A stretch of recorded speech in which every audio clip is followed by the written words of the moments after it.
They told us the stories. I don't recall anyone ever saying, and you better believe them or else.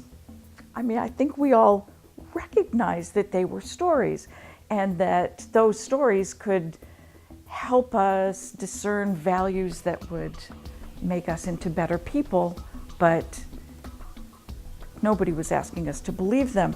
I am free to choose what I believe.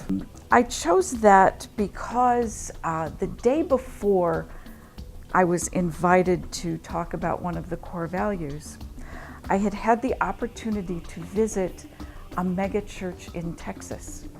And the sermon was about Revelation, basically. And he talked about how there was a gate for the believers and a gate for the non-believers.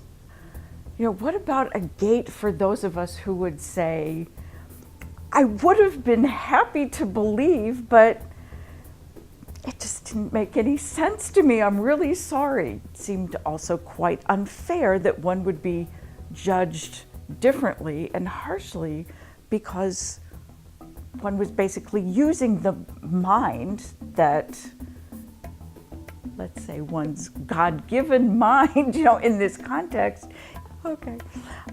I think a great deal of my attitude about belief is rooted in the fact that I was raised Jewish, but in the synagogue that I grew up in, the emphasis was always on what kind of person you were, how you behaved, and not really on what you believed. So I had been thinking a lot about belief and why people put so much emphasis on believing.